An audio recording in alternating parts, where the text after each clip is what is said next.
That great man, V.I. Lenin, at the turn of the century, wrote a book entitled Imperialism, the highest stage of capitalism. Is it? Imperialism, the highest stage of capitalism? Yes. If one would read this little pamphlet, one would see here that Mr. Lenin had precisely pointed out that all of the world had already been conquered and divided by colonial powers. There was no else in the world left to be conquered or divided by colonial powers. This is the time when Zionism comes to rise. Zionism comes to look for a state when everywhere else in the world is already dominated. Thus, in order for Mr. Herzl to get a country for Zionists, what he did was to attach himself to imperialism, British imperialism in this case, quite specifically. Of course, as an African who suffered under the heels of British imperialism, I can have no love for it, and certainly I cannot love anyone who attaches themselves to it and attaches themselves to it for the foundation of a state and then call this a liberation movement. Liberation movements fight against imperialism, not with it. The legal foundation of the state of Israel is what is known as the Balfour Declaration. This declaration was issued in 1917. A man in the government of Britain named Balfour wrote a paper and promised the Jews a national home. The national home he promised them was an area which Britain was colonizing, Palestine. Palestine didn't belong to the British, just like Ireland doesn't belong to the British, even though they have troops there. But here, these British imperialists signed a note and gave it to the Jews, and they accepted it. Where is the morality for this? If you say that Israel belongs to you, then you don't go to a thief to get Israel, you go and take it. Once you go to an immoral being such as British imperialism, and this is the basis for you getting the land, then clearly here those who are truly liberation fighters must question this. The basis, we say, is the Balfour Declaration, and Zionists know it. The Zionism is certainly not a liberation movement because it never fought against any imperialism. As a matter of fact, today, Zionism is the baby, child, and infant protector of imperialism in the Middle East. It carries out the interests of American imperialism. As a matter of fact, Zionism and American imperialism is like this. If our tax dollars would stop giving money to Israel, the state would sink tomorrow. And certainly no one can deny that American imperialism is the leading imperialist nation in the world. So we cannot see how a liberation movement is so tied, string and ham to American imperialism. They work hand in hand with American imperialism. Thus, they can hardly be a liberation movement. What's poppin'? My friends, my family, welcome back. Welcome back to Nick at Night. Our brother Kwame Ture, spitting as always. And as I explained many times before, there's no intellectual, legal, moral argument for the existence of Israel. And especially after all the crimes that Israel has committed, I am dedicated to having a true anti-Zionist movement. And I mean, on a personal level, I don't even tolerate people who break bread with Zionists, who legitimize the mass smearing of the working class in the West as anti-Semitic. Anyone who goes along with anti-Semitism hoax, anyone who claims that Israel has the right to exist, even though our brother Kwame Ture decades ago eloquently broke down why no anti-imperialist, no socialist, no revolutionary will ever accept the idea that Israel has the right to exist, especially a state that is doing this. Like, even if he was to erase the history in some crazy act, the fact that Israel committed a genocide in Gaza, invaded their neighbors in Lebanon, Syria, these are actions that any moral person would say will disqualify anyone from having a state. When you hear about all the journalists that they murder, when you hear about the doctors that they torture and they execute, I am completely and utterly disgusted when I see people break bread with Zionists. Like, bro, I cancel people and I cut people out of my own life, in my own personal life, for way less than supporting the mass murdering of children and indigenous cultures, than supporting apartheid. Look at this crazy stat. One Palestinian child killed every week in the West Bank since January 2025. Like, can you understand how much the West have dehumanized our Palestinian brothers and sisters for such a headline not to rock the core of humanity itself?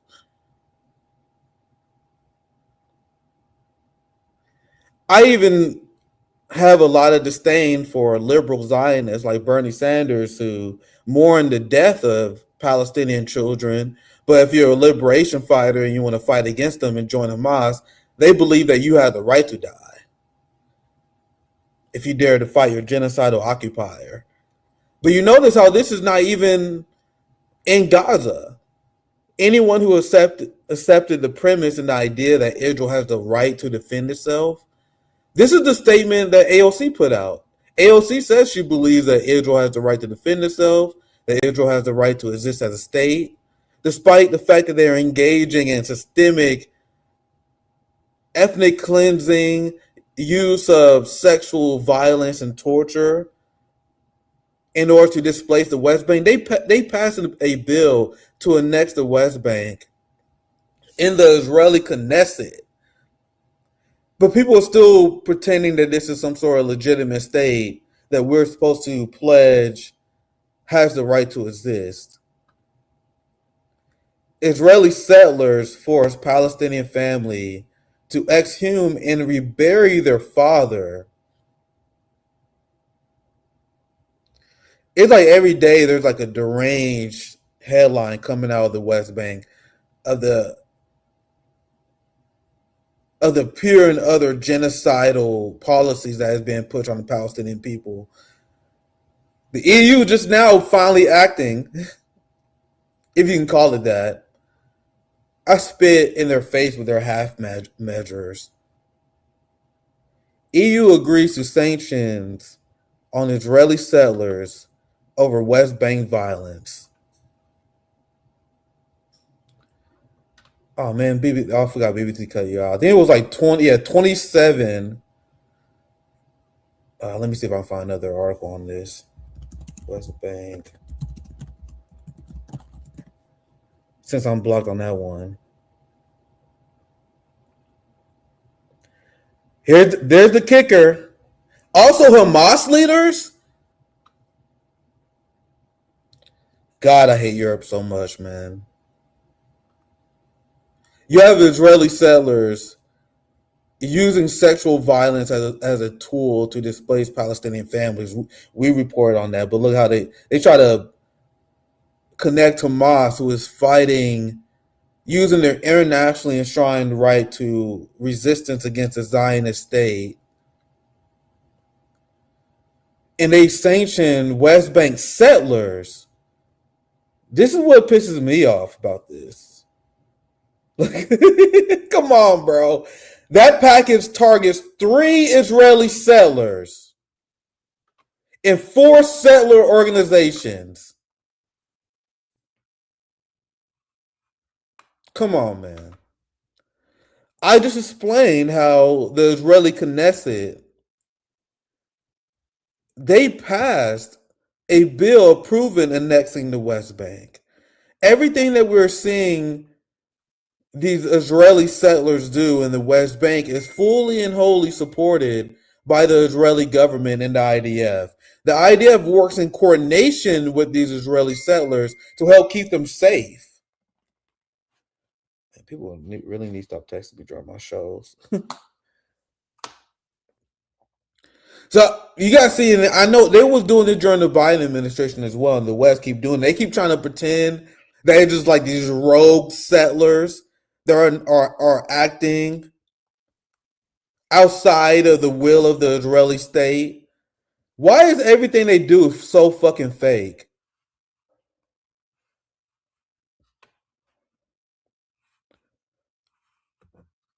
Three settlers. It was high time we moved from deadlock to discovery. Look, Kadra Callis trying to sound tough. Bro, it's way more than just, this is the way they're going to wipe their hand free with it. You guys still are not sanctioning Israel. You guys are still sending military equipment to Israel as they annex the West Bank. But you go after some random settlers who are designed to be the fall people.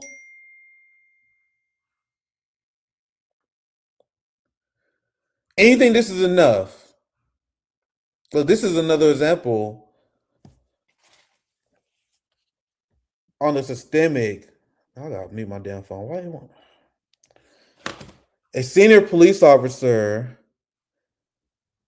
said coordination with agricultural outposts will not constitute author. Come on, man. Israeli police who tapped senior cop to help establish West Bank settler farming outpost. But sure, it's just the Israeli settlers though.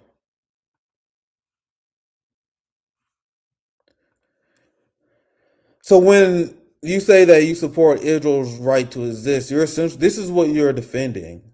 It's a settler colonial project with the goals of never-ending expansion.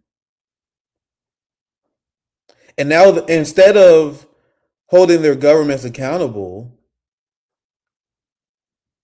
for funding terrorism in Israel and the West Bank, violating international law, European law, these states are actually pushing anti-Semitism bills so you don't criticize them for it. That's what they're doing instead. Zach back with the super chat. Dave Smith calling out AOC on the show tonight. How brave of him. For his billionaire comments and socialism. For her billionaire comments. So of course that'll be the reason why he calls her out. Yeah, Dave Smith is a libertarian who says he was like, I will never ever support a Mamdani or anyone on the left because the way they go after cops. Motherfucker doesn't even understand his own ideology. You guys realize like the push against giant police spending was originally a libertarian idea. Like the whole idea of don't tread on me, the whole idea of valuing freedom over security. They didn't want a giant federal government, including a giant military or police state. And they was willing to trade off security in that ironclad belief. Now, it's people on the left, the Marxists like me, who will make the argument that we rather take a Claudia Scheinbaum approach, where we need maximum authoritarianism against the ruling class and the billionaire class, the Epstein class, who I will happily execute for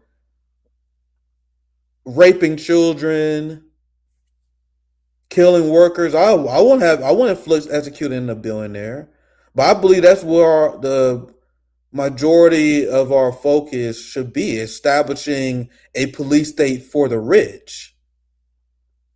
And by putting Americans to work and providing them health care, providing people a purpose and a grand goal for our society to transition us into the future, that will make it so, and this has been proven time and time again, if you put your people to work, if you provide them housing, healthcare, and opportunities to raise a family, they have no reason to gangbang. That's why I want to see happen. And I don't believe any bourgeoisie capitalist force is going to lead us to any sort of situation where crime is decreased, which is why I think we should dismantle the NYPD, the LAPD as we know it, and use that to create worker programs, infrastructure projects, put our people to work, get our people off the streets and put them to work. Now, the libertarian argument, which is kind of a vibe, is, hey man, I don't think we should be spending money on our government, including police. So what does it say about people like Dave Smith that he's not even a true libertarian? He's a grifter of the highest order. Because at least I can respect the libertarian and their principles, but he's not even that. He's someone who want to dress up his ideology as libertarianism, but it's really the hatred of the working class, the wish to establish a caste system based on class, a new feudal system. That's what he wants. Libertarian. That's one thing I would argue, like, bro, I would call him out on like his fraudulent beliefs on this stuff. Because I had friends on the show who were more libertarian minded, who was like, I don't support giant police states. I don't support, but I can support that. Look, this is Zoya's love, Zoya's life. The USSR had less cops than the United States. Very well said. Speaking of decolonizing our mind, I really hope we can get Xiangyu. He said he was going to be joining us here. We got about 30 minutes in. We're going to have a DPRK power hour. Taiwan, or Taiwanese brother. Yeah, Xiangyu. He will be joining us here in another 10 minutes or so. So let's dive into the Iran story as we wait for him. We still have some time. I've been obsessed with debunking narratives, U.S. empire narratives about North Korea. So it's actually good to have someone who's an expert. I did this show. He will be joining us here very soon. So you guys know I'd like to join a little bit early, talk some shit, but we have a guest. We're going to dive into some more geopolitics and hopefully decolonize the mind of Americans who are watching at the same time. But let's quickly cover this story. Because there essentially was a lot of cope from neocons and Western media where they're pretending that Iran has to come to the table. They have to negotiate with Donald Trump. And like anti-Iranian bigotry is so intense that Donald Trump would say some shit that is obviously made up, obviously nonsense. Donald Trump would say stuff like, hey, Iran is begging for a deal. Iran is begging for peace. And they are reaching out to us and we're going to make a deal anytime now. Now, we know that Donald Trump was essentially saying this to calm down the markets. But the anti-Iranian hate on corporate media channels from CNN, MSNBC, even the anti-Trump channels, they couldn't even they didn't even have the integrity to explain to their guests, to their audience, that Donald Trump is clearly lying here. They will say stuff like, well, did Iran reach out to Donald Trump to pursue peace? Or is Donald Trump lying? Iran claims they didn't do that, but Trump claims they did. We know that Donald Trump is a liar, but you know we can't trust those filthy Iranians. I'm dead ass. It will be like liberal corporate media outlets that will say some straight up audacity shit, like audacious shit, like, yeah, we can't trust the Iranians. So yeah, we know Donald Trump is full of shit, but we can't really trust the Iranians. So who really knows what's going on? They was keeping their audience uninformed. Trump says there's a ceasefire proposal. Iran says there's no ceasefire proposal. Who really knows what's going on? This is why if you watch corporate media, you are less informed than the average American. Meanwhile, the reality of the situation has been, and always has been, Iran has stood firm on their original proposals, complete and utter control of the Strait of Hormuz, lifting all United States sanctions, and demanding the United States to pay reparations for their disgusting war crimes. And they never wavered on that. But Iran has shown the international stage that Donald Trump and the United States are not serious negotiating partners. They have proven that time and time again. So Iran was like, all right, we give you another opportunity to accept these very reasonable deals. Once again, I believe that asking for reparations is extremely reasonable, considering that you guys are war criminals that killed over 160 Iranian school children.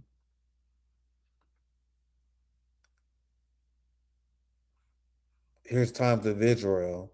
Iran says it rejected the United States proposal as surrender, insisted on reparations, full control of Hormuz. So if you haven't noticed, I haven't done a lot of segments covering the back and forth in these negotiations. You know why I did instead? I told you guys 2 weeks ago what was going to happen.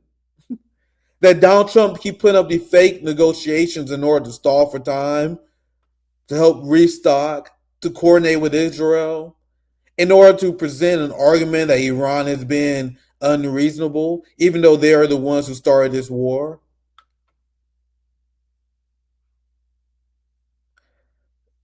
Iran and the Trump administration made it 100% clear that they started this war because of Israel. They said it in a press release, and now they're trying to come up with 1,000 different responses about Iran having a nuclear weapon. No, you guys started this war with Iran because you got pressured by Israel because they was upset that you made any deal under Obama, a nuclear deal, a deal that they wanted because they didn't want a nuclear weapon in the first place and dropping United States sanctions. So all you guys had to do was drop the sanctions, normalize relations with Iran, and it would never block the Strait of Hormuz. We would never be in this situation in the first place. But instead, you guys murdered 160 Iranian school children. You bombed their mosques and you executed their political leaders. Now think about how absurd this is. That even in liberal Western corporate media, they pretend that the demand that Iran asking of reparations is them being more hardline. That's the liberal talking point against Trump because they're upset because he was unsuccessful in his regime change war. They will say, "Well, Donald Trump, you even got even more hardline regime in place." And whenever they say that, I'm like, "What do you mean hardline? You mean a country that's willing to defend themselves and not negotiate against themselves against a country that slaughtered their children and slaughtered their political leaders?" Can you imagine the reaction of the United States if Russia, China, Iran, any of the stated enemies of the United States, not only started a war against us by bombing a school on purpose? I don't give a fuck what the State Department says. I don't give a fuck what everyone in corporate media, even Trump's enemies, like, yeah, we got to accept the fact that it was an accident. No, the fuck we don't. Their modus operandi is bombing schools, bombing hospitals, and using collective punishment as a tool of war. And in order to start this war, they engaged in their ball-style children sacrificing ritual meant to send terror throughout the Iranian people. No one can convince me, and no one should ever repeat the nonsense that Donald Trump in the United States accidentally bombed the school. Get the fuck out of here. We wouldn't give that benefit of the doubt if any other country did that to the United States, hypothetically. Imagine if we were systemically murdering American politicians, if Lindsey Graham got clapped. If military generals were getting clapped by some hypothetical superpower enemy, and then you're expected to make concessions, that you're expected to scale back on your demands when your people are ready to fight and avenge the Iranian school children that was murdered. I need to turn.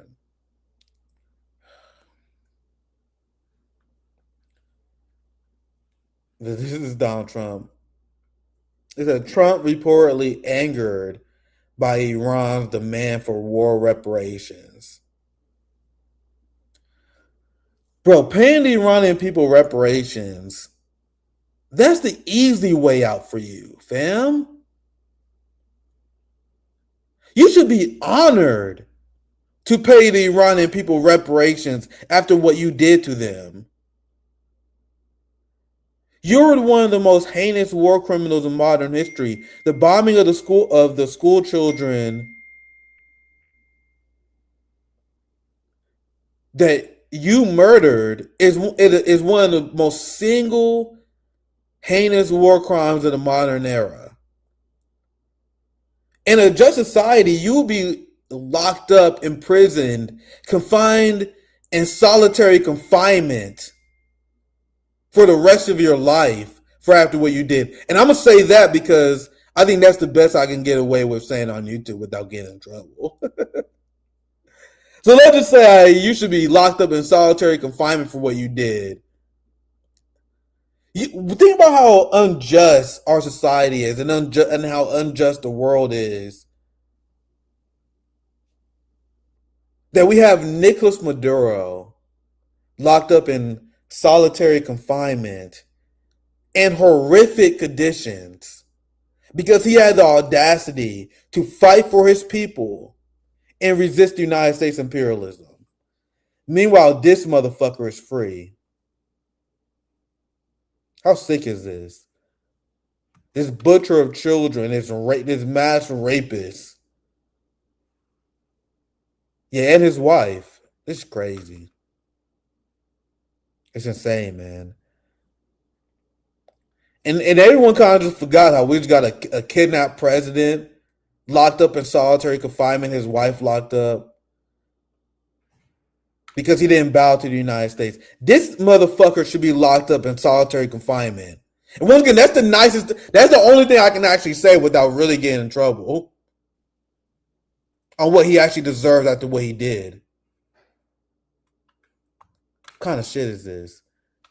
I'll play this last clip and now have my guest Xiangyu who will be joining us. We're going to get to some Taiwan and we're going to get to some North Korea. It's going to be a great educational segment. But let me play this to wrap this up here. This is the clip that's going viral all across the country where Donald Trump is saying, I don't give a fuck about you pathetic goyim. Who gives a fuck that you paying more in gas? Don't you know that Israel and Benjamin Netanyahu told us that we had to start this war against Iran? To what extent are Americans' financial situations motivated? Yeah, I'm sorry, this video is pretty low, isn't it? I got this maxed out. This is a low video, I'm sorry. But she pretty much asking Donald Trump, hey man, do you give a fuck about the American people struggling at all while you're mass murdering children in Iran? Do you give a fuck about that at all? So let's see how well we can hear this. To what extent are Americans' financial situations motivating you to make a deal? Not even a little bit. The only thing that matters when I'm talking about Iran, they can't have a nuclear weapon. I don't think about Americans' financial situation. I don't think about anybody. I think about one thing. We cannot let Iran have a nuclear weapon. That's all. Imagine the audacity. The Jewish supremacists are openly telling you that they don't give a fuck about the status of the Goyim. We're here to help Israel pursue the Greater Israel Project. So this is going to be ad running. Like this ad going to be everywhere in the midterms of Trump saying he don't give a fuck about the American people. But this is Zionism in a nutshell. Zionism that is inherently a treasonous ideology. All right, let's wrap up the segment. Let's wrap up the segment there. Let's bring on our guest, who's an amazing historian, writer, podcast host, educator. We have my friend Xiangyu. I did his show a few weeks ago who joined us.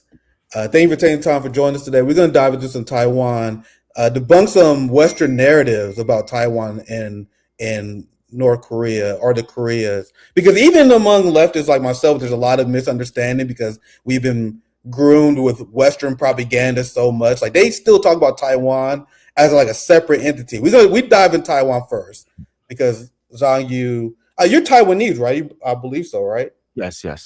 Absolutely. Thank you for joining us. And this is the headline. Like this is a Democrat, Alyssa Slotkin. We're gonna mix some of this with current events. Trump is there's this big trip to Beijing he's going on, and what the Western media focus on is how Donald Trump is going to confront China over Taiwan. Like this, Trump's Beijing trip should make Taiwan nervous. Slotkin say. So why does Slotkin say that Donald Trump trip should make Taiwan nervous? Because she's afraid that Donald Trump is going to drop the strategic ambiguity, and I want you to speak about that as well, that the United States uses regarding Taiwan, where they don't publicly admit whether they would defend Taiwan or not, because they're essentially in violation of the one China policy. So you guys see, listen, to sum this up real quick, I want to get Xiangyu in here. She's essentially worried about Donald Trump striking a deal with China Xi Jinping that risks overturning decades of the delicately managed diplomacy on Taiwan. But so what I want to bring up, what I want you to speak about, you guys see how the how the liberal class they speak about Taiwan as if it's the United States to negotiate over. How they want to present you as Taiwan as a separate entity that the United States have just as much rights as to as China. So thank you for joining us, John. I want you to speak about this delusion that the West have that Taiwan is a separate people from China. Because I take a lot of shit from Westerners when I say, "Hey, Taiwan is not a country; it's a province of China." So, what's your thoughts on that? Once again, thank you for joining us tonight, Xiangyu. Hey, thanks for having me on. And just one quick little note: when you see an X in a Chinese name, like for example Xi Jinping or my name, it's like imagine it to be like an SH. Like it's not quite an SH, but the closest sound in English is an SH. So it's like that's what she said, Xi Jinping. Yeah, for sure. Thank you for that. Yeah. Yeah, No, thank but you. so I think to get into this, one thing I want to point out is, Westerners are saying, oh, Taiwan should be nervous about this meeting or whatever. But, a lot of people here are just thinking, well, yeah, the US should make its positions clearer because people are like, oh, Taiwan likes to buy weapons from the US and stuff. Well, let me tell you this. No one over here has a choice on whether or not we buy weapons from the US. You're essentially paying protection money to the mob. And every year, the taxpayers here spend like over $1 billion on US weapons that are overpriced, outdated, and they're not delivered until many years later. So if the US were that concerned about so-called the defense of Taiwan, it should not be pointing fingers at us, telling us to spend more money. What it should be doing is delivering the weapons that the people have already paid for years ago. So it goes to show the true nature of the relationship between the US and Taiwan, and that they don't really care about the people here. They care about their own geopolitical interests. Now, I think why Taiwan is, framed as a separate entity. Well, as a political entity, it is separately administered from the Chinese mainland as a result of history. And it's not just 1949, when the old Chinese government, the KMT, lost control of the mainland and retreated to Taiwan. It was also, goes as far back as 1895 when China lost the first Sino-Japanese war and Japan made China give up Taiwan to Japan. Now, World War II, Japan's defeated. Taiwan is returned to China, which was then the Republic of China.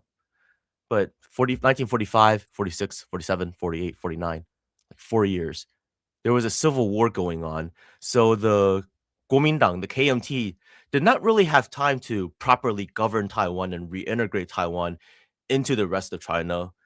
And they lost the rest of China soon. So it's like, once they retreated, I mean, the way they educated the people in Taiwan was, we are all Chinese. Taiwan is a part of China, but it's the Kuomintang that's the true representative of China. See, even when they were, you know, painting a picture of Taiwan being a part of China, it was like a blue China versus red China type of thing. But in their minds, they're here's the thing. Back in those days, we got the blue versus red thing. It was an internal issue because both sides, both Chiang Kai-shek and Mao Zedong, agreed that China was one country and that Taiwan's a part of China.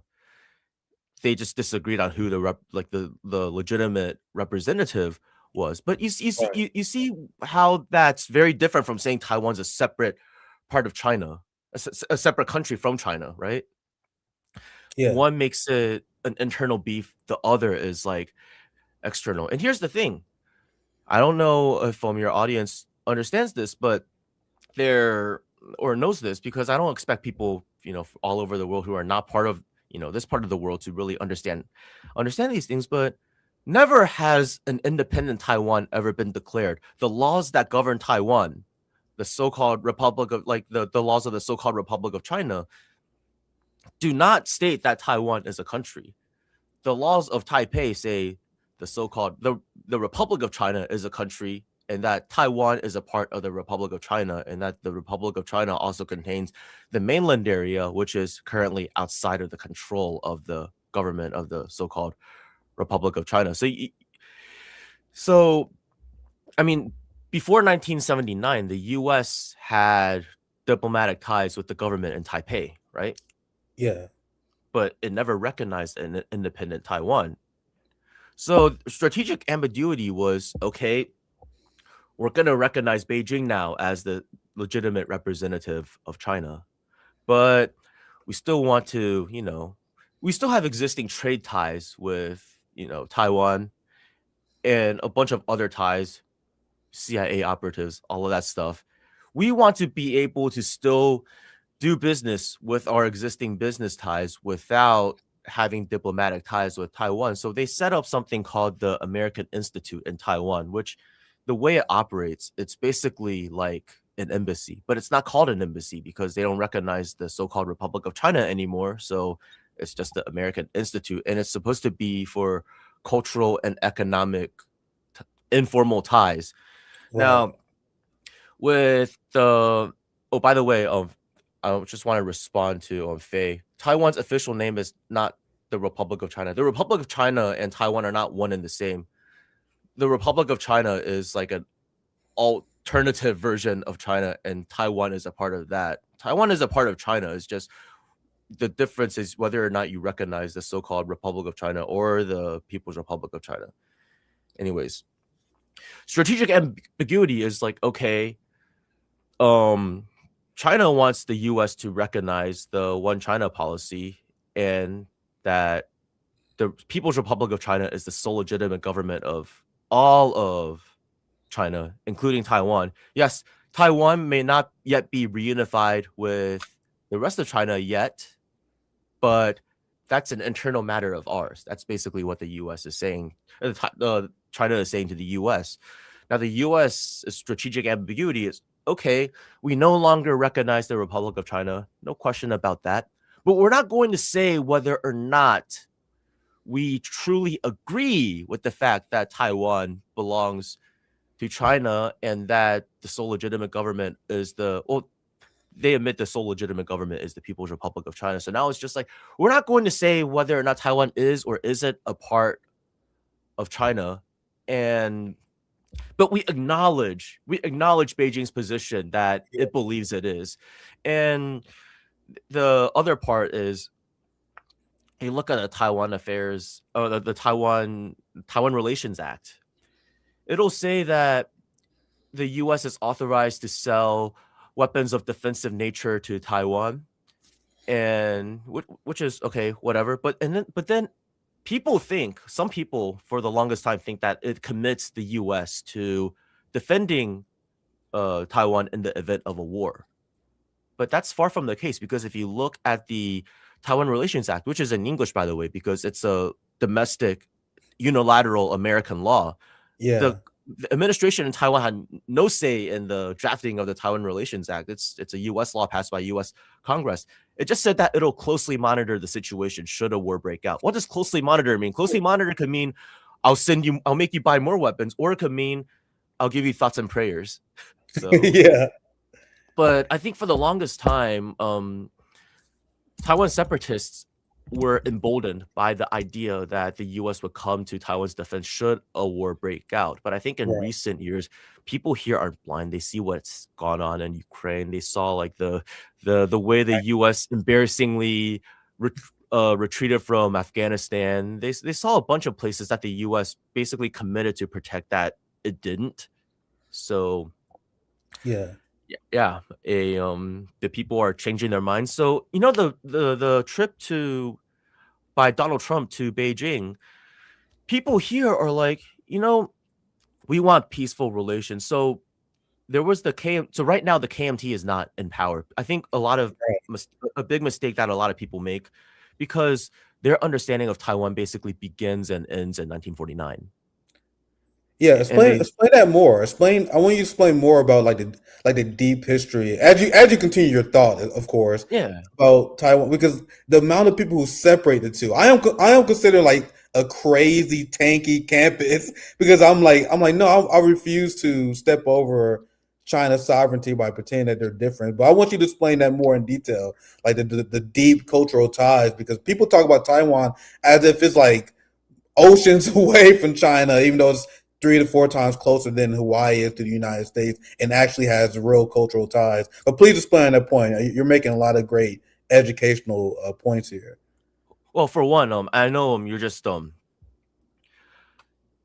like we talked about this on my show, and you're just framing it in a way that the audience understands. But the fact that the common language in the West nowadays is you say China and Taiwan, it's a deliberate framing to get people to subconsciously see the two sides as, Fair enough. you know, separate countries, because the proper and the Chinese way to say it is like the mainland in Taiwan, or the Chinese mainland in Taiwan. It's like saying in the US you say like the 48 contiguous states and Alaska. You don't say like Alaska and the United Hey, you guys States. see, I'm still learning. I need to start doing that. I need to start saying mainland and Taiwan. But that's a great point. Please continue. Yeah. So the mainland in Taiwan.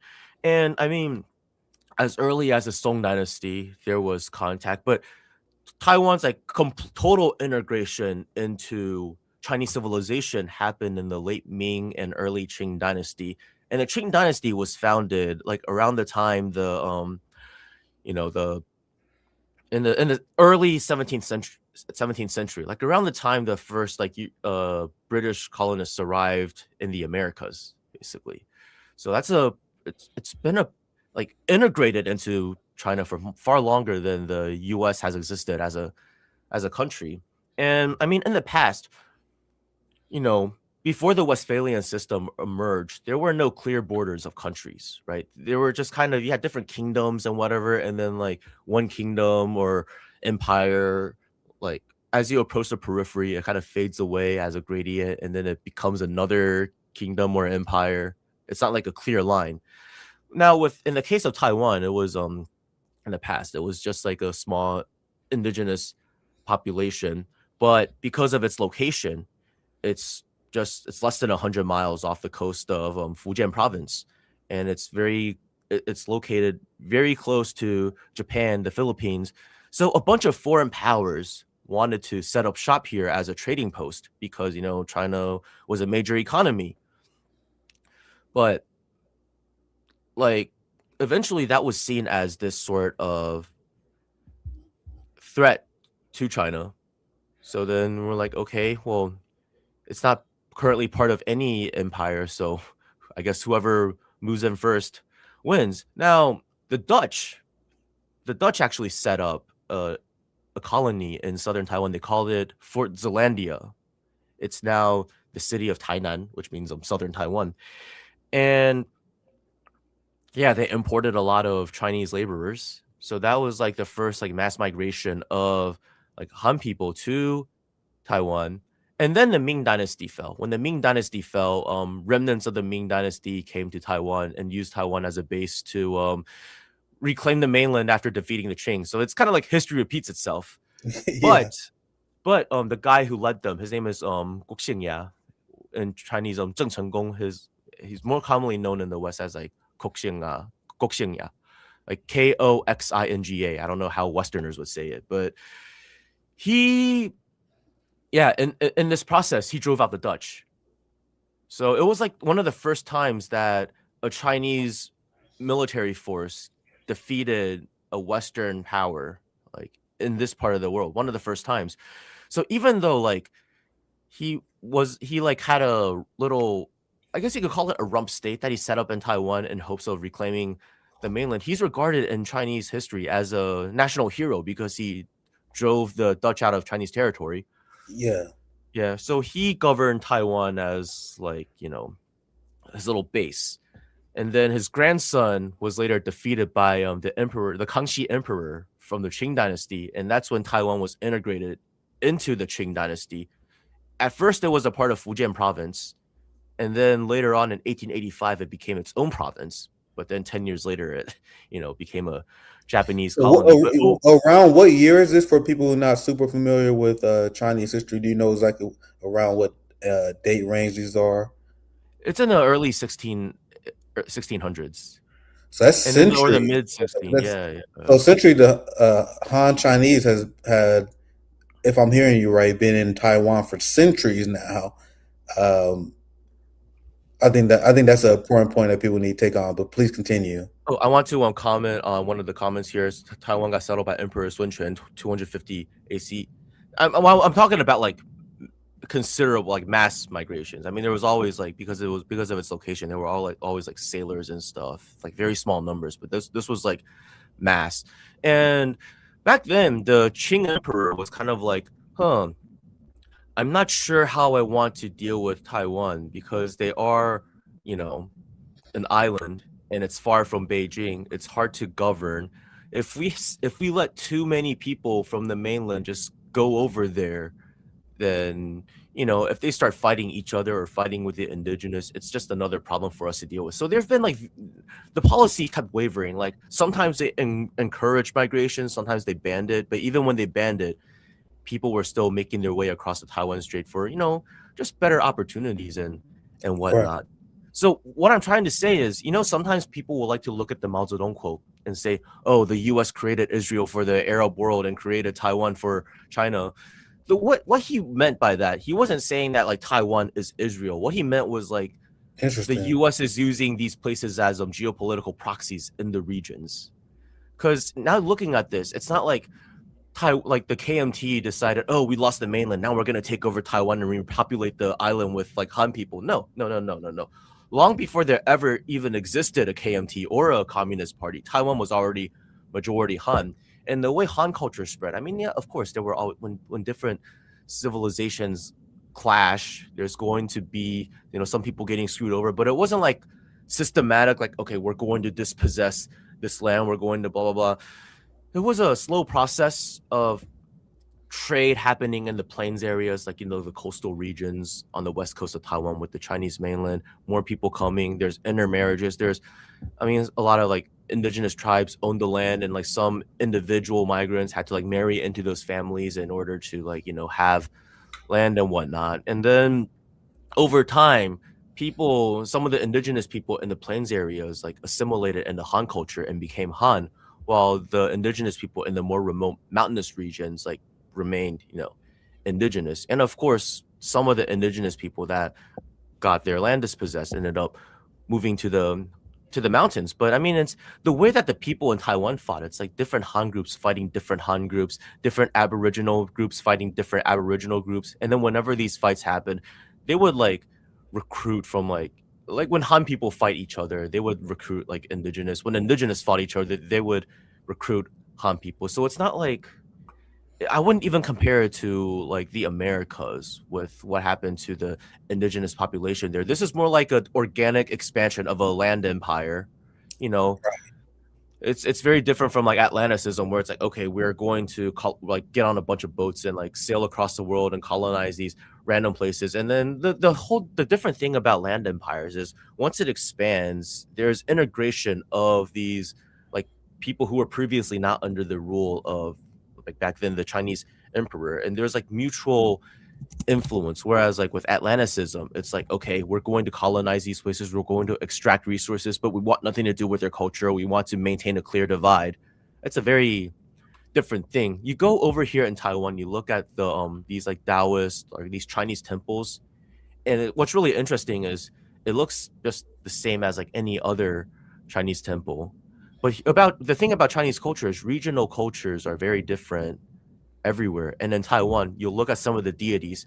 Some of them were basically originally indigenous deities that got assimilated into like this Chinese worship system. And like, yeah. So it's like, there's that. And then a lot of the indigenous people that remained indigenous culturally, they adopted Christianity.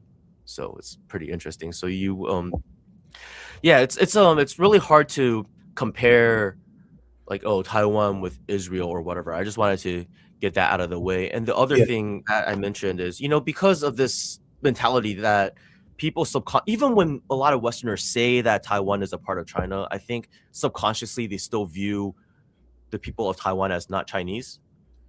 So for sure. So there's this thing where it's like, like so-called anti-China people, they say they're pro-Taiwan. I don't think they're actually pro-Taiwan. It's spectator sport to them. they like Taiwan because they see it in their minds as, oh, it's an anti-China, whatever we don't like about China. It's like they're the good chinks is basically what they're saying.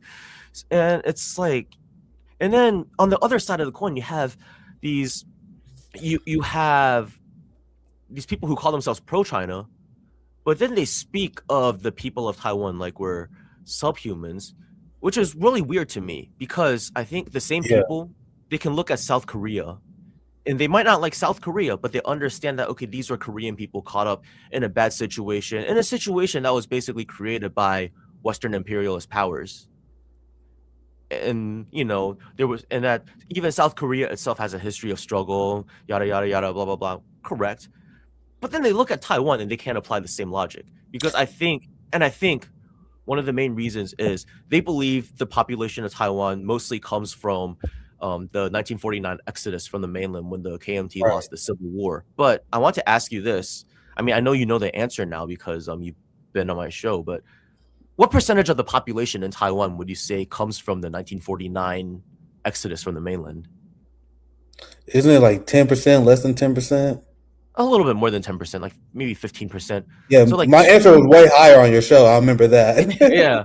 So like Chiang Kai-shek brought like 2 million people to Taiwan, around 2 million. The current population is 23 to 24 million. So you'd have to, these people would have had to like fuck like rabbits in order to become a minority and the majority in Taiwan. Yeah, It's like you got Taiwan you is got to see why history is so important, and this is why, as an American, I try to speak to our Taiwanese brothers and sisters, our Russian, our Chinese brothers and sisters, because there's so many narratives that even we don't see past. And when you explain the history, it make to me, and I want your perspective on this. Maybe hopefully this is not me trivializing it, but when I look at like the Taiwanese separatist movement, and when I hear the people part of the Taiwanese and Chinese diaspora who are largely um, well, I don't know if I got the stats to prove it, but it seems like they're largely supportive of Taiwanese separatist ideology. Like whenever I hear President Lay or whatever lie. Oh yeah, lie, we should. By yeah, the way, you'll notice that mainland Chinese media will never call him the president. You know why? why is that? In order for there to be a president, there needs to be a sovereign country. And there's no position called the president of Taiwan. See, Taiwan, even according to the laws of Taiwan, is not a country. There it Like is. the position of the laws of Taipei officially are the country is the so-called Republic of China. Taiwan is a part of the so-called Republic of China. So he's the president. So if you are to believe in the legitimacy of the ROC, he's the president of the ROC, and Taiwan is but a part of the ROC. So he's Yeah, not a Taiwanese president. And to Beijing, it's like, okay, well, the ROC ceased to legally exist since 1949, so we can't call him that. What we will call him, though, is we acknowledge that there is an area called the Taiwan area. They call it the Taiwan area because there's also islands that are not a part of Taiwan under Taiwan's control.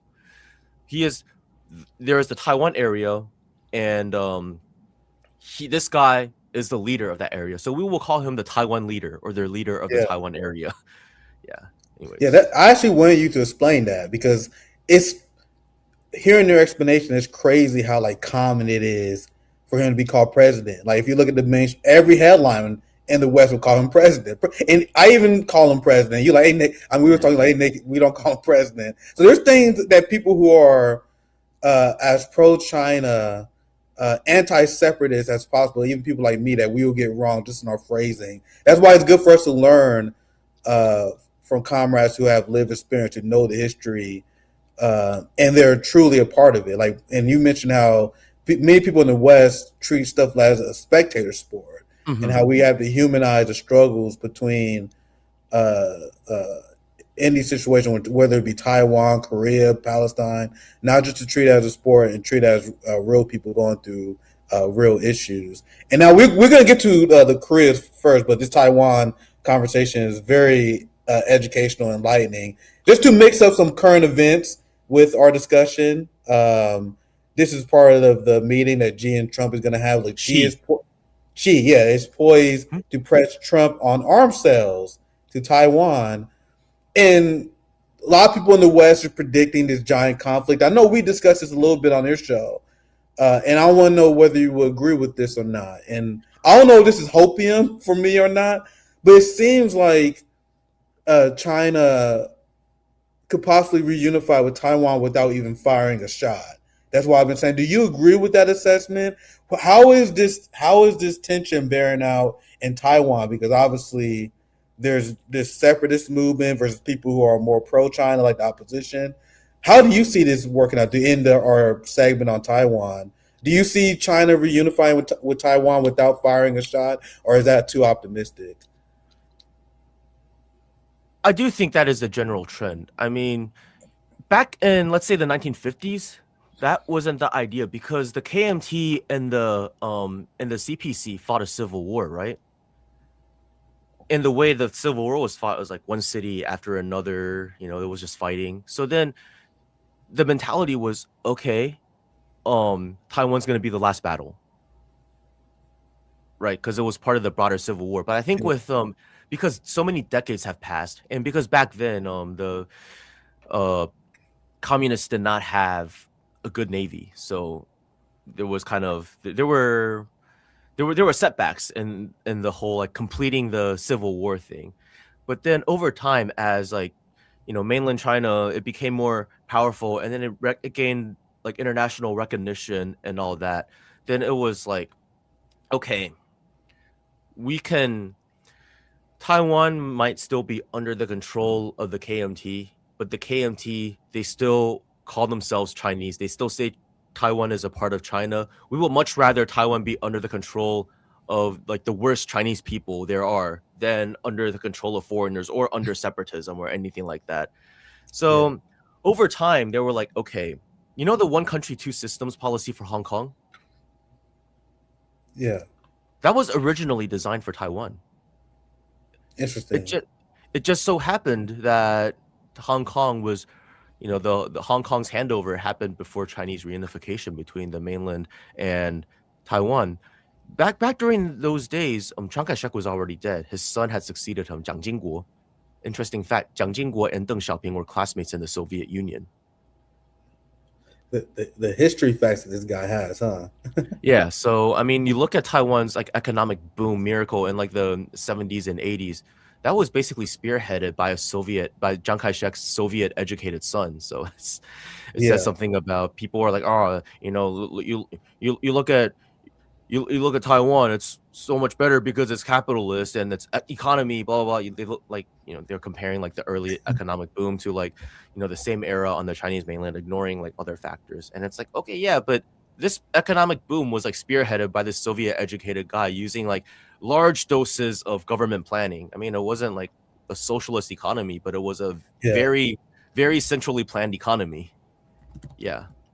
So I mean, after that, the trend became, okay, we want peaceful reunification. But I think a lot of Western pundits, they focus on Beijing saying we will not rule out the use of force. But we will not rule out the use of force means that this is the last resort and that we prefer to deal with the issue in a peaceful manner. Chinese to Chinese, we're all Chinese. We sit down and we decide how we're going to make it happen. And Beijing is open to all sorts of discussions, like how this will happen, how reunification will work, who gets, all these sorts of arrangements. There's a lot of negotiation. The only red line is you cannot say you cannot declare a separate country. And the thing is, I also want to mention this. Would you believe me if I said Taiwan separatism is fake? I mean, we're talking about Taiwan separatism this whole time, but at the same time, it's fake. Want to please get into that? explain. Yeah, please explain.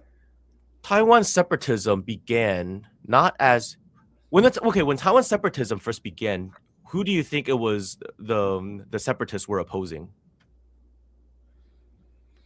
Most Americans think that Taiwan separatists just despise China and always despise China. I think that would be the view of most Americans. Okay. Well, we're going to be a little bit more specific. It was an opposition movement against the KMT that ruled Taiwan because, you know, back during the days of Japanese rule, Taiwan's local landed aristocracy, like the 1%, Japan gave them a lot of benefits. They basically ruled the countryside through them. So, throughout all of history, even in the feudal times, they enjoyed considerable power in Taiwan. Now the KMT comes. They lost the mainland because like a bunch of angry peasants overthrew them. So, and then back then it was because of history. Chiang Kai-shek was basically like the warlords, like, and the landlords had him by the balls. But over here in Taiwan, he did not have such a situation. So he didn't care if he pissed off the landlords and like the whatever over here, the landed aristocracy. So he was like, yeah, I don't want a bunch of angry peasants like overthrowing me again. So I'm going to carry out land reform. So then those people were like, oh, you motherfuckers, you guys come from the mainland, you guys are outsiders, you come here and you guys like take the high positions of power, and we're relegated to the lower positions of powers like the city and county level, and you take our land. And I mean, they're still powerful, but they're not as powerful as before. But this message will not resonate with the 99%. So the way they frame it is, oh, the KMT, they're a bunch of like mainlanders that came to Taiwan, and like we ought to be, the people of Taiwan ought to be in charge of Taiwan. So we need to declare a new country. That was basically the whole thing. But then, and then later you had the liberal opposition movement. And I mean, they wanted to get rid of martial law and restore democracy. So then there was like direct election of leaders and all that stuff.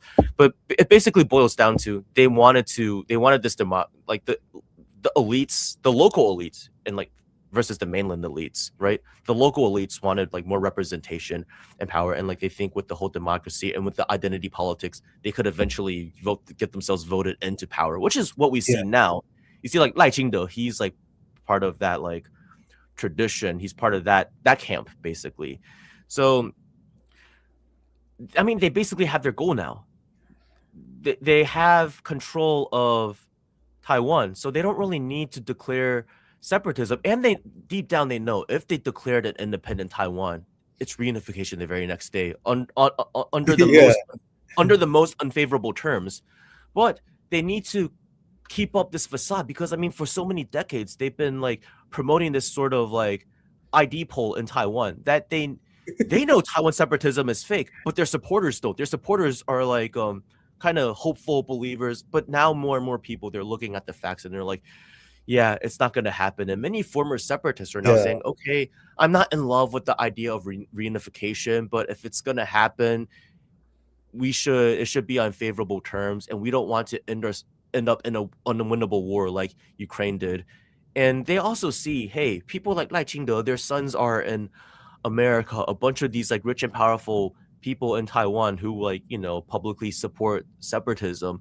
They're all purchasing properties abroad in like Japan or the US. So it's like, wait, if we go to war, what are you going to do? I have an uncle who in the 1980s and 90s was a Taiwan separatist.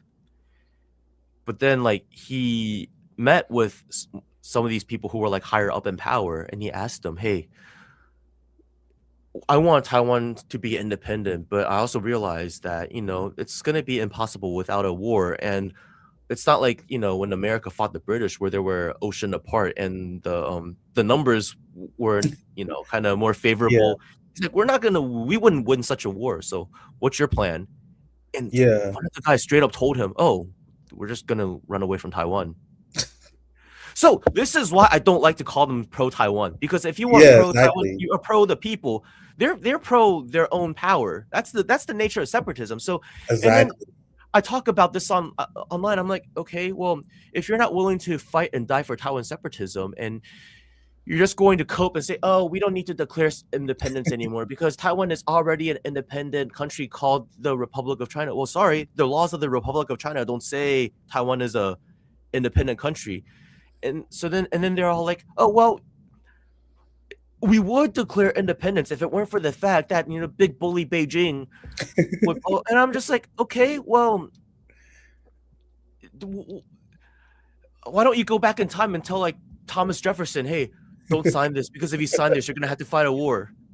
You can just say, oh, we're already an independent country, and then not fight. Or we're already an independent country whose name is the 13 colonies.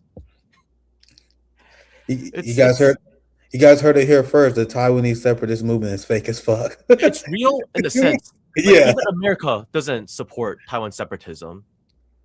It supports the spread of this ideology to prevent reunification. That's exactly what it is. That's it. That's exactly what it is. Because so think of like the U.S. as Michael Vick, right? And then think of Taiwan separatists as Michael Vick's dogs. Michael Vick likes it when his dogs do what he tells them to do and wins him a lot of money. What he does not like his dogs to do is run away and do their own thing and go attack other dogs or people without his command.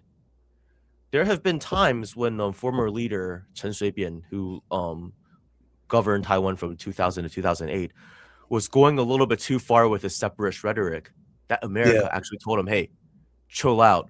We need to have Washington and Beijing still need to have workable relations. So you don't do things without us telling you to. Like, who the fuck do you think you are? And even Chen Shui-bian was like, hey, I tried. It's not possible.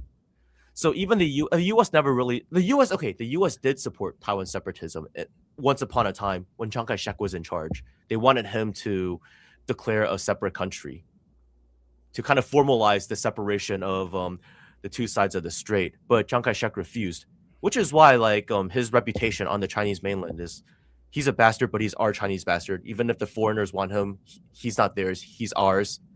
So it's like kind of like within family. He's like the asshole uncle or whatever. And then afterwards, the U.S. realized, okay, it's not possible anymore.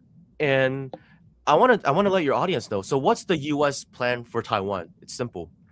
There's something called the First Island Chain, which goes from like the Aleutian Islands down through Japan to Ryukyu, or what people call Okinawa, through Taiwan. Taiwan's like right in the middle of it, and then to the Philippines, like Southeast Asia. It forms an encirclement. It's like a naval blockade.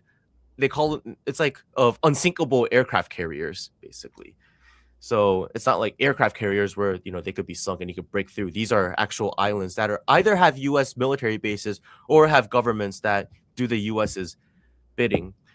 So during the Cold War, America's biggest fear was basically, okay, Taiwan ends up under the control of the communists, which would just break the blockade because Taiwan's like the right in the middle of this island chain. Now, the U.S., I think this meeting, Donald Trump changing tone, it's not because, oh, he wants to be a good guy or anything like that. It's just you look at the People's Liberation Army and their development of aircraft carriers and their naval capacities.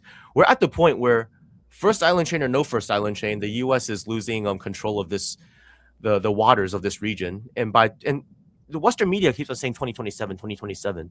Yeah. 2027 is basically just the year that they project that Chinese naval capabilities will reach a point where the U.S. no longer has dominance within the first island chain. That's all it is.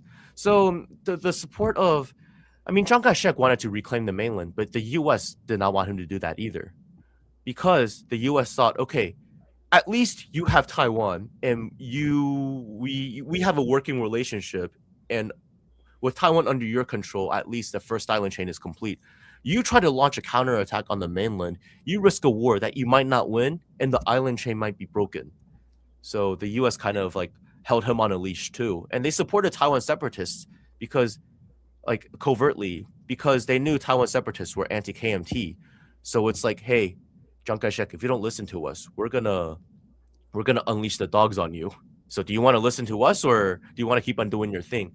And now basically the same dogs have been repurposed to, you know, be a wedge against the Chinese mainland. So, I mean, what I'm really trying to say is you look at all of this history, and this is just the tip of the iceberg. How can you see all of this and hate the people on the island when the people on the island had no say in any of this? I mean, if you are an American and you support, you know, good relations between China and the U.S. and want the Taiwan issue to be resolved peacefully or just resolved in general, I think the only relevant plan is only relevant stance really is, hey, we have enough on our hands. We don't need to interfere in this part of the world.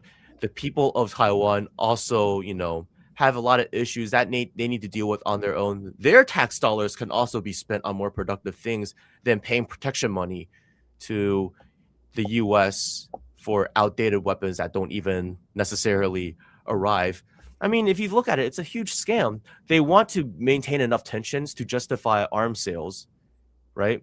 Because once they do the arms sales, the U.S. military industrial complex benefits. Politicians get kickbacks, Exactly. and then they don't necessarily want a hot war because this whole like racket might break if that happens. They just want to maintain enough tension that this endless cycle continues. And then the thing is, the U.S. isn't really even pro Taiwan either because they sell all these weapons to Taiwan, but at a high price. But then at any time they're also like it's happened before. They're like, hey, the Philippines need weapons, so you're gonna do what we say, and you're gonna sell them for cheap to the Philippines. And it's like, motherfucker, you ripped us off on those weapons, and now you're making us sell them for cheap. It's like what? Are you a used car parking lot? Which is how we're being treated. So yeah, I think my concluding stance is if you believe that Taiwan is a part of China and that the people of Taiwan are Chinese, please speak of the people as fellow Chinese compatriots who, at times may be misguided, but you look at all of the people in charge, all of the people, just the power play that's gone on, in the higher levels of power.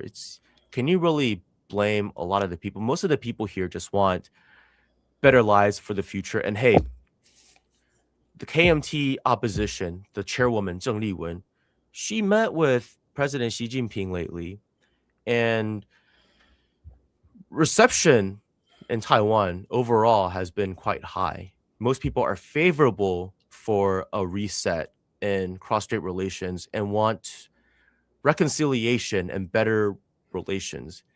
And I mean, hey, remember 2008 to 2016, Taiwan was not really in the media a lot, right? And when it was, the US would just criticize the leader over here because he wasn't going on like the full-on separatist path. He was trying to further integrate the economies of the two sides. So the US actually even launched a color revolution in Taiwan in 2014, had a bunch of students occupy the legislature That's to wild.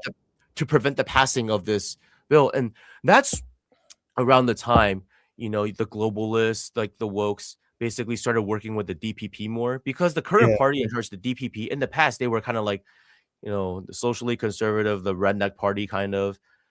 And then in the 2010s, that's when you saw their like woke makeover and like Tsai Ing-wen, the former female leader, a becoming woke like makeover. it was. I mean, that's why, like, when she did things like legalize same-sex marriage in Taiwan, that was basically to just show the what progressive West. Oh, see, we're progressives. We're blah blah blah blah. And they're cut from the same cloth. You look at like DSA. You look at all of them. It's basically you're doing all of this like woke shit to sell imperialism. That's what it is. Exactly. So That's like exactly what it I mean is. the gay marriage thing, I mean the people, they had a referendum. Most people in Taiwan voted against it. I guess the people aren't ready for it, but I mean, if you wanted to convince people to legalize it, shouldn't you just, work with the people and get the people to be on board?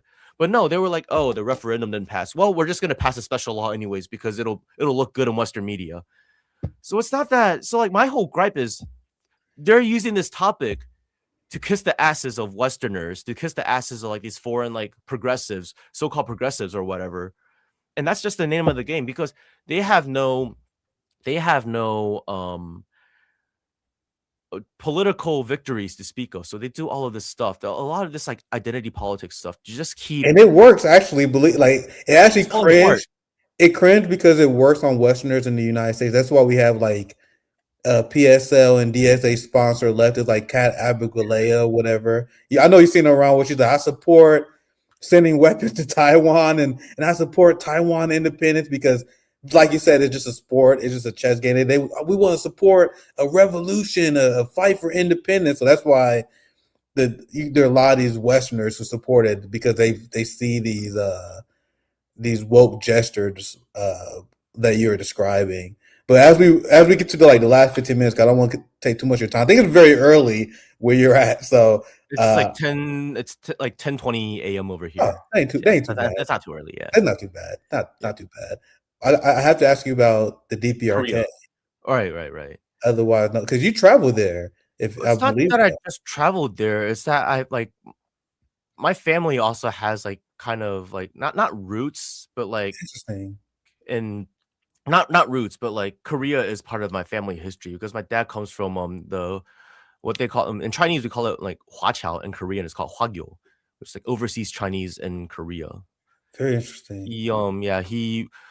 He was my grandfather was born in the Qing dynasty, and his home province Shandong was very poor at the time. So he became a migrant worker when he was a child laborer learning carpentry, and then he became a migrant laborer, and then he ended up in Korea, I believe, in the 1930s or 40s.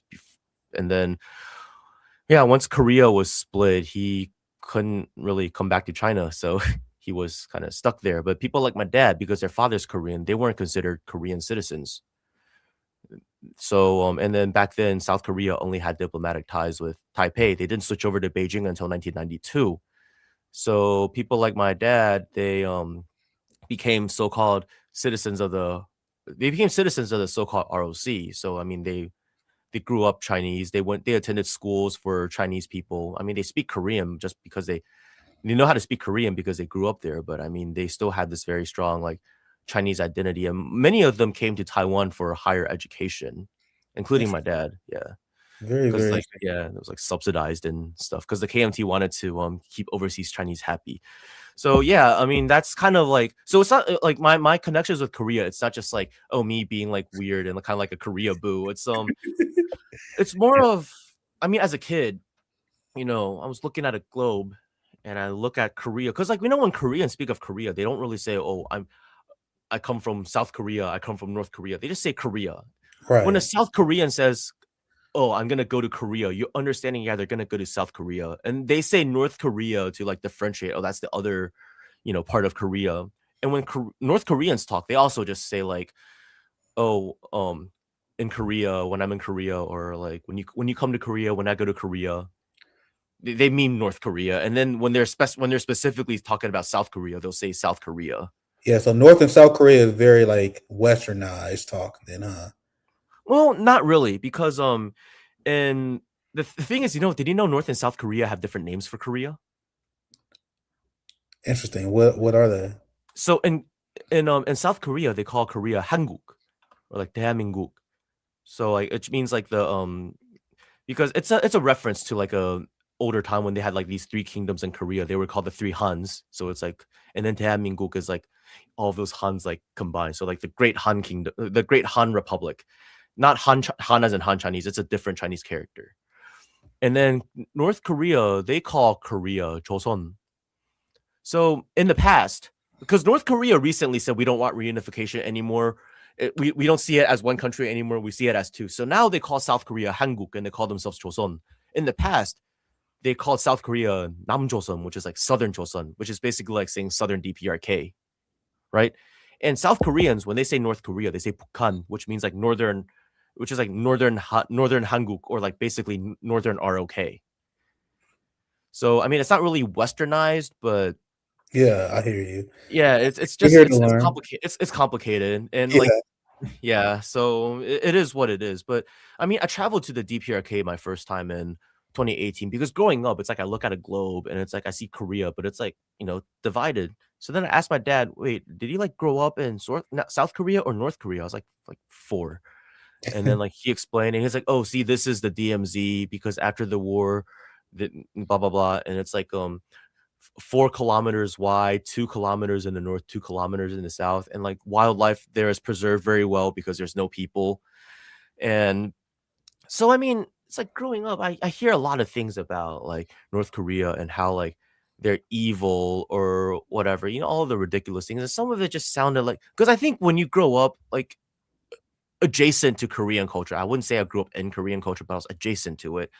You understand Koreans to a certain extent, and like a lot of the things that they were saying either sounds just overly ridiculous, or it's just like, okay, well, that's not really necessarily a bad thing. It's just how Koreans are. And so yeah. And then Kim Jong-il passed away. General Kim Jong-il passed away in 2011, December of 2011. So then they made the news a lot. I saw like Vice documentaries and saw that it was possible to visit. But like, I don't know, some of the people in Vice, they're just assholes with their commentary. Yeah. With their Yeah. commentary.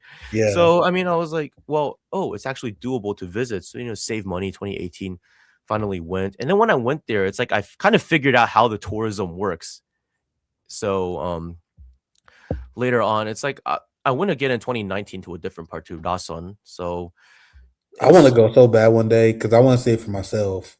yeah. Well, hey, if Donald Trump decides to meet with Marshal Kim Jong Un when after he sees President Xi, maybe it'll be possible because the DPRK doesn't ban U.S. travelers from going. Isn't the United States that bans people to go to? After the Otto Warmbier incident, they banned the State Department issued a ban on traveling to the DPRK on a U.S. passport. So even if you're a U.S. citizen, if you like marry a Canadian and get a Canadian passport, you are still in like you're not violating any laws. But if you travel there on the Canadian passport, for example, but the problem is no responsible tour company will. So you can do that, but then if you only have a U.S. passport, no responsible tour company will take you because this the whole North Korea tourism thing is already highly scrutinized, and the U.S. controls the SWIFT banking system. So you violate this, you get screwed. Like all it takes is for one person to get like caught, and it could be like a huge disaster. So it's just not worth it. But hey, at some point, if it reopens, I want to take you. And I say that because I'm going, I bro. think I'm telling you, I'm going. the audience might be wondering why you're mentioning me as like, oh, I visited there. Well, a lot of people visit. Well, there is the newest player in this DPRK tourism game is called Daedong Tours, and guess who is behind Daedong Tours? That would be me. Nice. So Nice. yeah, I figured out. I mean, North Korea closed down tourism in 2020, and it hasn't reopened yet. There was a brief reopening of Rason last year, but they shut down after a few weeks.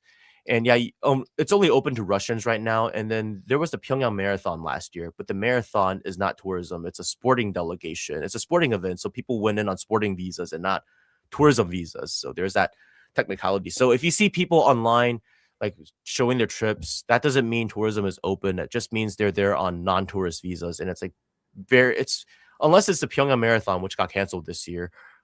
If it's like business visas or anything else, it's very difficult. You have to have like they have to think you have legitimate reason for you to Yeah. get those visas. But anyways, yeah, what do you want to talk about the DPRK? Yeah, I have a few questions, but you guys know what this means, right? I mean, we got a guy on the inside. We got a guy that can bring me because I figured out how I was thinking like I would have to go to China and then find a way to go to North Korea from there. But hey, I guess I'll just follow your direction. We got a guy. I want to go one day. I gotta see it for Yeah, myself because actually like very easy to go. Once tourism's open, it's very easy.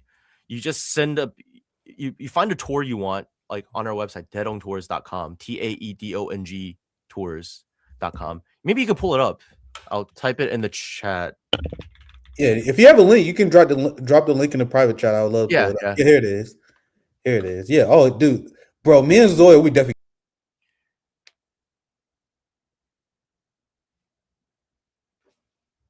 I think something happened to Nick. Did the is it FBI? Oh, sorry, my bad. I I thought the actually FBI got you. yeah, I clicked the back button on my mouse on accident. We back here. Let me put the screen back up. But I was saying, Minnesota, we definitely got to go. Is it Pyongyang? Is that how you say it? The capital? Pyongyang. Pyongyang. I'll tell you, I'm bad at linguistics. I'm bad at Yeah, linguistics. no, that's fine. It's one of those things. Once you hear it enough times, you'll figure it out. I always want to go that city though. Like if I go, you gotta know I'm writing a Substack about it.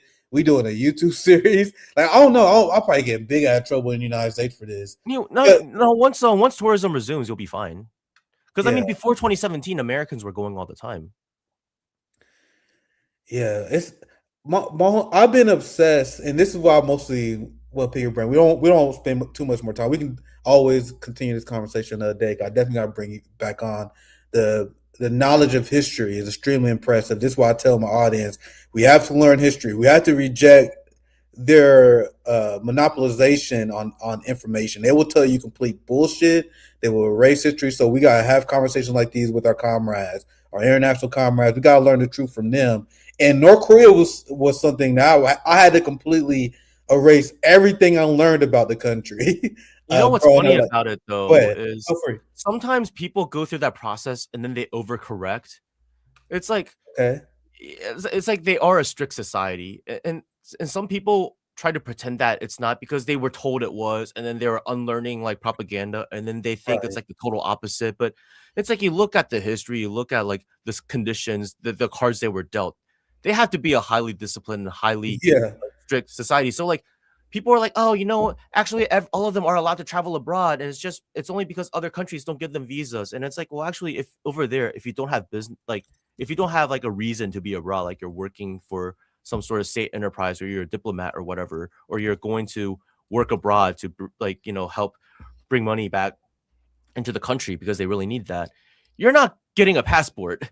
And it's not because, I mean, it sounds cruel, but a lot of developing countries are like that. Even in Taiwan, even South Korea were like this Yeah. earlier on until like, the 70s or 80s. And a huge part of it is when your country, you know, faces economic challenges, you need your talent to stay in the country to prevent brain drain. Imagine if all of the scientists in the DPRK just left the country. They would Exactly. be so screwed.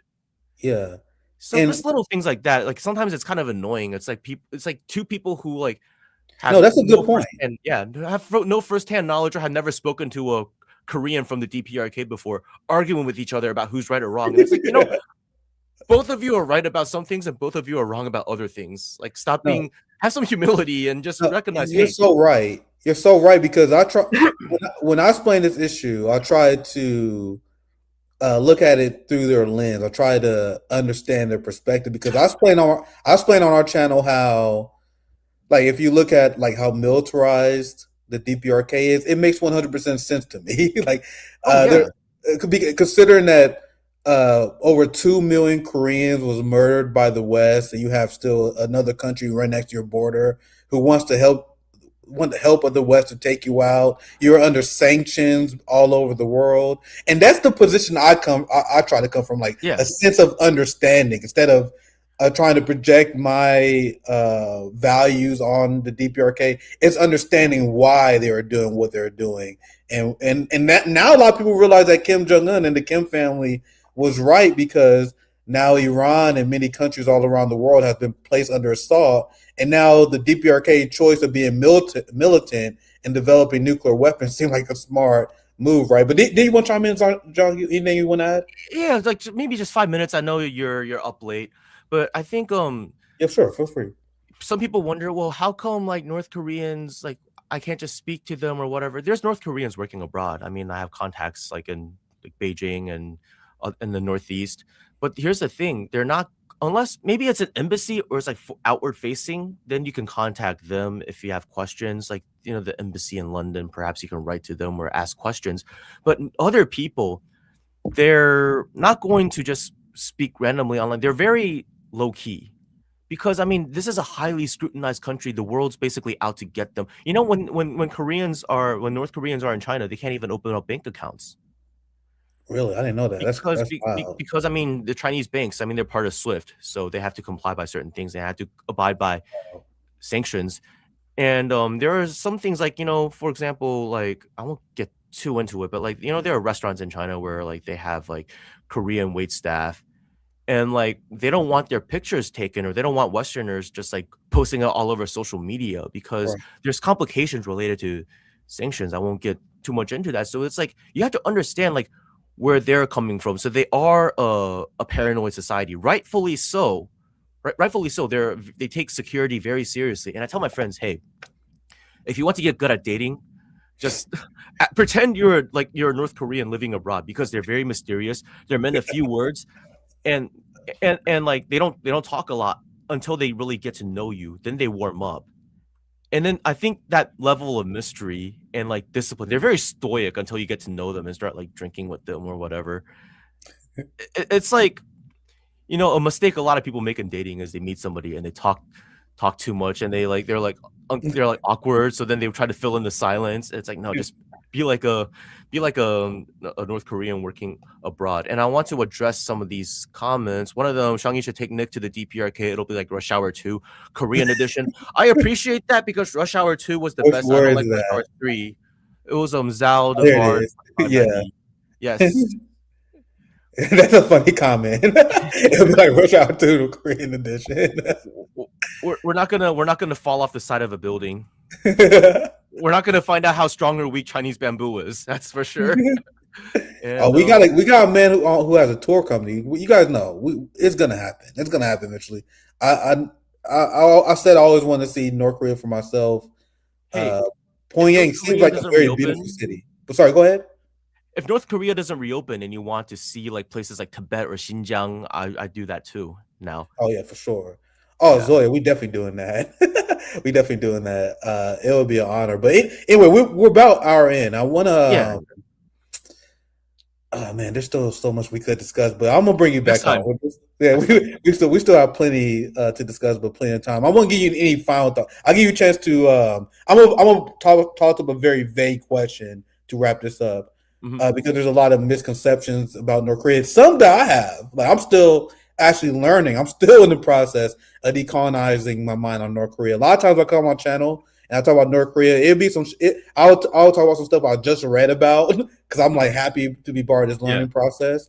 What would you say is the biggest misconception that many people on the vaguely defined Western left have about DPRK?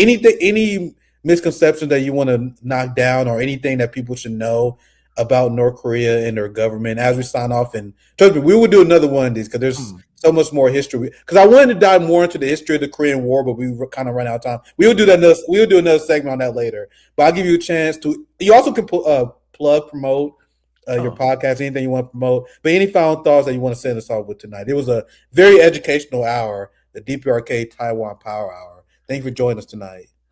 I think one thing I want to let people know is, you know, I think there is this tendency in the West. Maybe it's because of culture, or maybe it's not necessarily a bad thing, but sometimes people feel the need to explain other countries. And the fact, like I said, the DPRK, besides like state media, there's not a lot of people on the ground directly talking to foreigners, talking about their views of the country or how everything works. But at the end of the day, like the story of the DPRK, I can tell you my observations as an outsider who's like, you know, has like, business ties with, not business ties, sanctions. I have you know, interactions with the people there. And even then, it's like I realize I'm only seeing the tip of the iceberg. I think everybody in the country sees a different part of the iceberg. And at the end of the day, when we speak too confidently about a country whose citizens we never really spoken with extensively or even visited, I think it doesn't matter how good or bad the intentions are, it can come off as kind of like insensitive. So I think, well, we just need to be careful when we're talking about, some of the policies. I think it's like please just do more fact checking within your capabilities when you're speaking about these countries, and try to make it more about, you know, US policy towards the region rather than what they're doing Well said. internally. Unless I know it's something cool happens and you want to share, like, oh, they built up this new Hwasong district. That's like kind of cool. But like a lot of other things, I see some people like trying to say, oh, actually, you know, education is like this, and this. And it's like, well, it's different for everybody. They're a country that's highly sanctioned. It's not easy to live in the DPRK for a lot of the people. I mean, it's not easy to live in a sanctioned country, but they're a prideful people with purpose, and their country is improving year by year. And I think we just need to look beyond the headlines.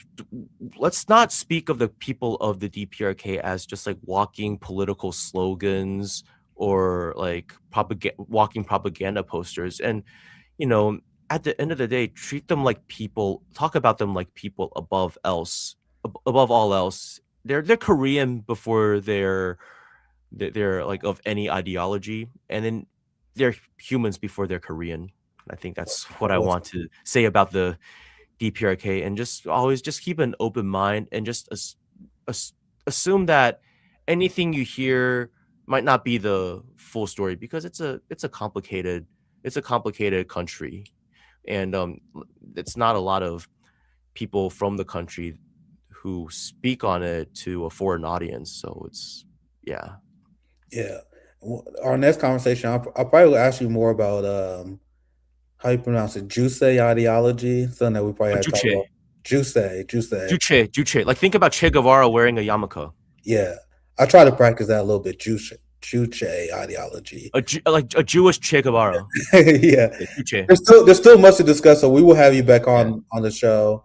Thank you for joining us tonight. We're gonna do a Q and A with my friend Zoya, so I'll pop you in the back. We wrap the show with super chats. Make sure you guys follow Xiangyu on Xiangyu. X is a Xiangyu. like Xiangyu President on Xi, Twitter. not President G. He might be a G, but Yeah, he's still President Xi. Yeah. I'm trying. I All right. appreciate it. Thanks for having me on. Yeah, thank you, man. We learned a lot. I appreciate you coming on. Let me pause Zoya here. What a great guest. I've been wanting to do that for a while. I was on his show, and it was essentially him taking me to school. There's still a lot to learn from him and many of our Taiwanese, Chinese brothers and sisters. So, um, Zoya's love, Zoya's life. What's part, my friend? Let's do a Q&A to wrap the stream up. All right, let's do it and get us out of here. Yeah. Today was not scheduled, but you see, guys, so we can have these wonderful guests. Sometimes we have to change our schedule. So hopefully you guys are enjoying. Now let's get into your comments, and we'll be back tomorrow, right, Nick? Yeah, I think I have a Rathbone. We have a show scheduled for tomorrow, so Nick and Rathbone back tomorrow on Wednesday. I'm working for a guest on Friday. You know, we back in the lab cooking. I hope you guys enjoyed the show. It was, um, I learned a lot. I hope you guys learned a lot. Bring hardcore geopolitical power hour tonight. Tomorrow, Rathbone, we're gonna have some fun. Do some more intro headlines. Lots to discuss with the homie. But yeah, I'll be back tomorrow. I have a hotspot that releasing later. My editor's still working on it. So I did hotspot earlier today. I got hotspot I'm gonna work on tomorrow morning as well. So yeah, you guys know I'm always in the lab cooking. Um, As always. yeah. Looks Environmental. Hi, Nick. Hi, everyone. Hi, guys. Thank you for joining us tonight. I know Sabby was live too, and then people started pouring in as she was wrapping up. Street Cat Munchies, Communist Optimism. Yes, this is the right place for that. JB Joints Brother, RBN FHL is life. Yeah, see, some of you guys have been with us for over a decade at this point. Yeah, when someone mentioned FHL, you know we got a real comrade. Yeah, we got a real comrade on our hands here. top her 10 100. We have 5% of the world's population and 25% of the world's incarcerated population. Yeah, meanwhile, they project this onto other countries. Other countries are authoritarian while we have the biggest police state in the world. Vegan for Earth. U.S. police budget would be like fourth largest military in terms of budget. Yeah, I think just the budget of the NYPD alone is more than the majority of the world's countries for military. Kuriyama. As I've said, you need to watch out for political operatives introduced to the public as comedians. Ukraine must teach you that. Yeah, Ukraine was a major psyop. For those who don't know, Zelensky had a show that was a comedy where he became the president. So this is how they manufactured consent, and then he really ran and won under the same party name as on the show. Erich, Xiangyu is awesome, Nick. BK Adams, thank you for the $5. Anti-imperialist worldwide solidarity. That's what it's going to take because they got worldwide oppression. So we need worldwide solidarity. Fei Lu, the Taiwan separatists should learn how all U.S. proxies end. Yeah, but like he was doing a fantastic job of humanizing the Taiwanese people, the people of the DPRK. These governments and the sellouts to Western interests don't represent the people. Most people just want to live in peace and have their basic needs met. RKM, the shitlibs are ruling Taiwan now. Mr. Blamo, this is exactly why Putin brings up history. It's very important for people that don't know to know. Yeah, and it's not like we can rely on the US education system. Who cares bear? Cruz always in the cook labbing. Maybe after hitting a few balls. Yes, we're in the cook labbing. Modern Muck 1661 to 1662, Kang Jing led an army of 25K against the Dutch East India Company garrison town of Zealandia. Dutch East India Company is behind so many genocides and so much barbarism. That alone is worth like an episode. Pulling the strings, Americans love to project onto China a whole manner of their own crimes and others to smear them. Absolutely. Fei Lu, China proposes a peaceful reunification, reserves the right to use force, and a one country, two systems for the governance of Taiwan after the reunification. That's for those who were asking in the chat, what is the China policy on Taiwan? Lorshag, Taiwan had a constant stream of Chinese mainlanders for thousands of years. Absolutely. I mean that's just rational history. Pulling the strings, Taiwanese were used during the failed color revolution in Tiananmen Square. Hmm. And most Americans don't even know what happened to Tank Man, who would have been run over if that was a U.S. tank. Yeah, I'm just glad our mind is decolonized like a mug. So we continue to learn, but we ain't falling for no bullshit Western narrative. I'm proud of you guys. A little powerful comments. Pulling the strings. Why do people think trading goods and services is unique to capitalism? I mean, that's capitalist brainwashing, right? But for people who say that China is capitalist, we really should just tell them, like, that's fine. Let's just do capitalism like China's doing then. Yeah, yeah. Get rid of landlords. See the means of production. have the state control the banks. Have them cancel the debt of the working class. Let's do that. Yeah, I think that's a good comeback. Yep. That's the quote that Dave Smith is saying. Like Dave Smith, like, do you know that China, they actually had capitalist reforms? Okay, why those capitalist reforms haven't helped the United States at all? Then, like the libertarian cope over the rise of China has been hilarious. That's why they don't want to debate you, Nick. They'll get exposed. Pat Morse of Elevator. Divide and conquer, the oldest trick in the book. Yeah, but it's still working. People still fall for it. M. Sparks, thanks for the $2. Salute. Anisha, whoever the US funds or wherever the CIA is, that's not it. You would think that people get this by now, but they really don't.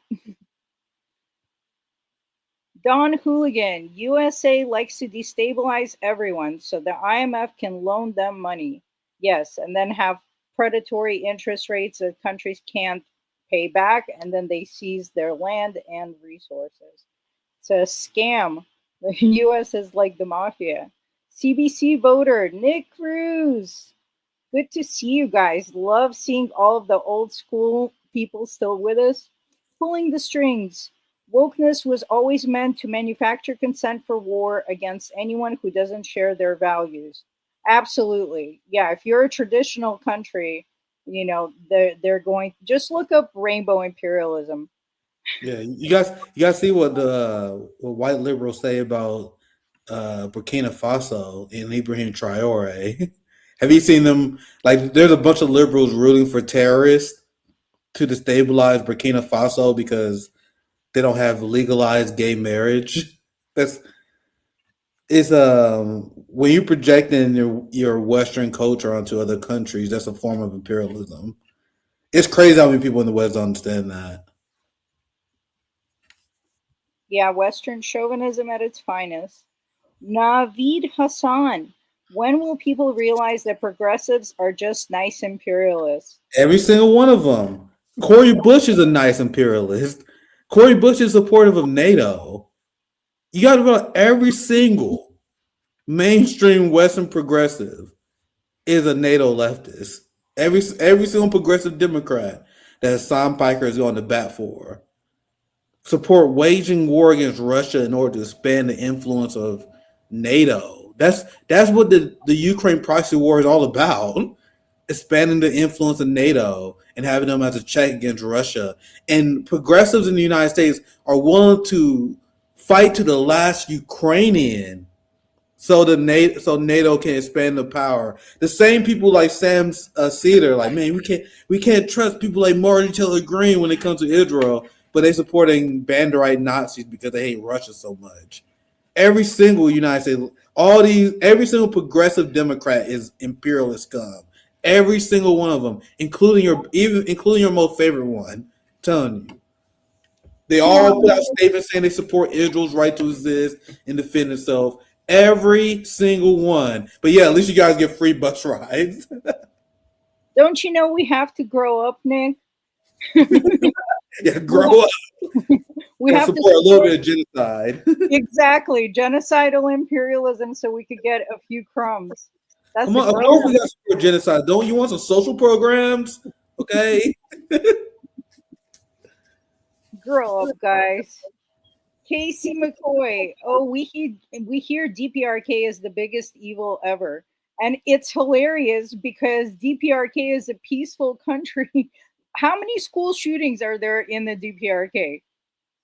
Oh, wait, 0?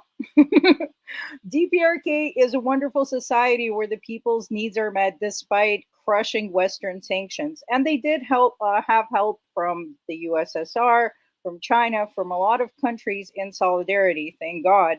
But they managed to produce a society that's actually happy. They're not using 80% of the world's opiates like Americans. Pulling the strings, Americans demonize their enemies to absurd levels to manufacture consent for war. And remember, Absolutely. the DPRK have stood in solidarity with victims of U.S. imperialism for decades now. You guys realize that the DPRK, North Korea, they never, ever acknowledged Israel as a legitimate state. So these are the reasons why they told you that they're evil. Who's the evil one? People like Europe who refuse to sanction Israel for their genocidal crimes against the Palestinians, the ones who do business with the United States and ignore their crimes, or the DPRK who refuse to have normalized relationships with the United States because of their oppressions of Black Americans, who they called out as well. The treatment of the Palestinians, they had consistently sided with the global majority against Western criminal behavior, and that's why I even taught to hate them from day one. Well said. Lorshak, the dear General Kim Sung abolished all taxes in 1975. How tyrannical of him! My God, how can he do this to his people? The Wombat, definitely need to visit DPRK in China to understand their country better. Yeah, it would be great if we had the finances to travel around the world and visit all these places. Casey McCoy, send Nick to China. Yes, and Zoya in his suitcase. Yeah. Nick and Zoya to China 2027, and we're working on it. Lee Argent, North Korea's ability to adapt to sanctions is a lesson and credit to the world. Yeah, and also a lesson in having nuclear weapons. Because if they didn't have nukes, there might not be in North Korea right now. Modern Muck, thank you for the $5. Great learning about this. I think understanding China is important for Americans to figure out how we move into a future we actually want. And how we seize the power to do it. Because besides making these wish lists, until the proletariat gains power, it's never going to be more than a wish list. We just got to vote for Democrats with a good cause. Oh, that's right. I forgot. Why didn't we think of this before? It's not like this has been tried and failed decade over decade. That's why they don't want us to learn from our Chinese brothers and sisters. They don't want us to learn from our Russian brothers and sisters, our Mexican brothers and sisters. Like, they just say Americanized bullshit. That makes no fucking sense. Like Hassan Pikers, we got to vote for Democrats with a cause. All right, sorry. Please continue, Zoya. No, it's hilarious. The Wombat, Americans need education on DPRK. and on the globe, really. That's why I was asking Nick to put up a map at some point, because I know as Xiangyu is Yeah. describing these things that Americans are like clueless on the layout of China, Taiwan, anything that he's talking about. And it's not your fault. You were screwed by the education system so that you don't know enough information to call out their propaganda. So many Americans think that Iranian women still get like stoned to death if they don't wear a headscarf outside. Like they're Meanwhile, they're like chilling, letting their hair flow, going to malls, shopping, nails done, and everything. You can look up this stuff online, guys. Like women in Iran just being normal. Oh, how dare they forbid them from becoming addicted to OnlyFans?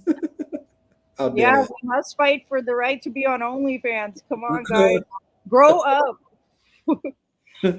Lorshak Molse. Many older Chinese comrades love the tours to the DPRK. Yeah, thank God for China. Huge supporter for the DPRK. They're helping him build infrastructure too, which is based. Fei Lu, Nick should be invited to China like Danny Haifong has been. Well, contact G and whoever you need to put a good word in for us. Donald Ray, where you been, Nick? Haven't seen you in forever. Every Monday, Wednesday, and Friday, except when we have based guests like this internationally. Every Monday, Wednesday, Friday, 8 p.m. Eastern Time, right here. Glad you found this again. Make sure you hit the bell. Like if you missing my content, the algorithm not gonna feed it to me. Like if you enjoy my content, you gotta hit the bell. You know what I mean? You gotta remember the schedule. The algorithm not gonna remind you I exist. So hopefully you enjoy the content, subscribe, like, hit the bell so you don't miss notifications, that kind of thing. I'm always in the lab cooking. Lorshak, North Korea sits on trillions in rare metals. Thank God they have those nukes to protect them. We know what Western imperialism does. Chief Madhu, thank you for the $5. America leftists believe North Korea is a monarchy and not a real socialist state. Yeah, they also can't find North Korea on a map. So People like AOC believe that UK has existing socialism. Like that's the breadth of ideas that we're dealing with the United States. Like they believe that social democracies like Denmark is the height that we can achieve as a working class movement. Like that's what they believe. That's the peak of human evolution. is Denmark. So that's what we're dealing with the United States leftists. And that's how they promote this European supremacy and perpetuate this idea that they're socialist countries while ignoring their centuries of imperialist histories and how they stole the wealth of other countries in order to give these crumbs to the working class, like Absolutely. France, like Denmark, England, all of them. They would be completely broke if colonialism ended today. That's why they're funding all of this terrorism and trying to destabilize countries in the Sahel and everywhere else. Meanwhile, China and Russia are coming in there, building infrastructure, offering defensive weapons, defensive troops, offering to build nuclear power plants. But yeah, they're the villains. Sure. Yeah. Like, it's crazy. I know you guys notice this too. I know I'm not the only one who knows this. But you guys notice how like many people in the United States left, the Western left, they think that being a socialist is like super liberalism. they think socialism is like just a supercharged version of liberalism. So when they see the DPRK, countries who are inherently illiberal compared to Western quote unquote liberal democracies, they assume, oh, well, that's not socialism, that's authoritarianism. Oh, China, they're not socialism. They're actually a capitalist authoritarian state because they view socialism as just an extension of the liberalism. They think socialism is just believing in extreme LGBTQ equality. Being a socialist means we just call out Democrat leaders a little bit harder. You know what I mean? It's not actually based on class war and what you plan on doing with the means of production, how you organize the working class. Had nothing to do with any of that. It's just super liberalism. That's all it is. So whenever you hear like AOC, Sam Cedar, whenever you see like the Sam Cedar type say they're socialists, what they really mean is I'm a super liberal. That's what they view socialism as the most far left ideology.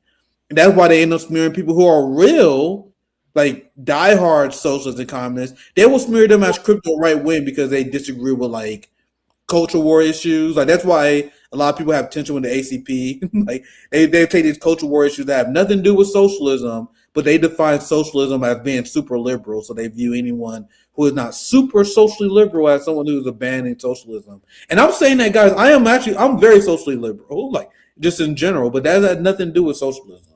And the misconception on that in the West drives me crazy. It drives me crazy.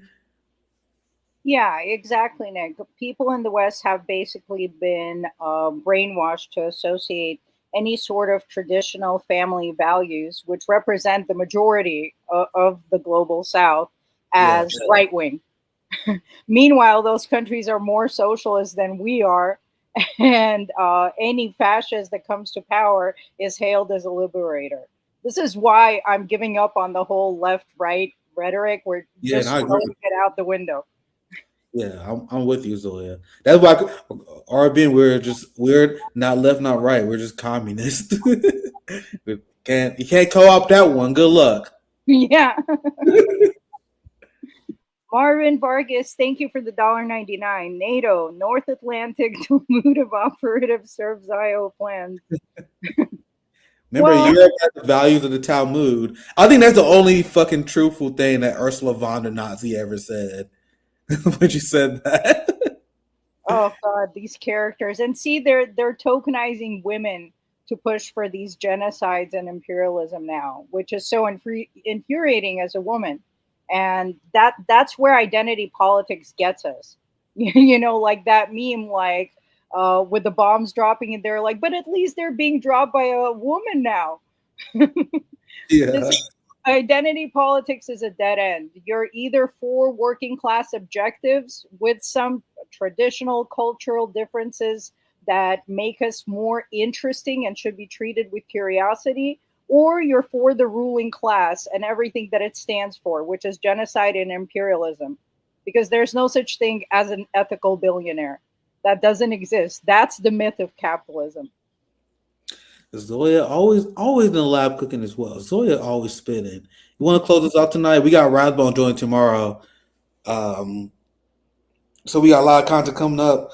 My editor just now finished the hotspot, so I'm probably post that in the morning, and then I'm gonna work on another hotspot tomorrow. Which they've been doing? They've been doing numbers on IG and X, so I've been enjoying my short forum content as well as these long late night bangers. So Zoe, I'll let you close us out. Thank you guys for watching. Make sure you guys like, share, and subscribe.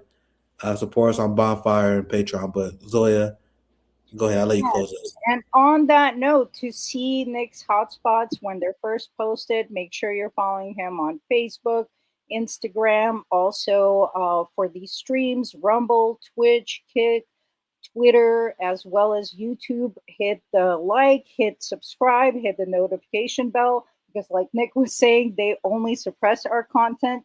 Share this content with other people, spread class consciousness. Remember, this is a generational struggle and everything you do matter, and we will win. We have nothing to lose but our chains. Thank you so much, guys, and see you tomorrow, Wednesday, 8 p.m. Eastern Time.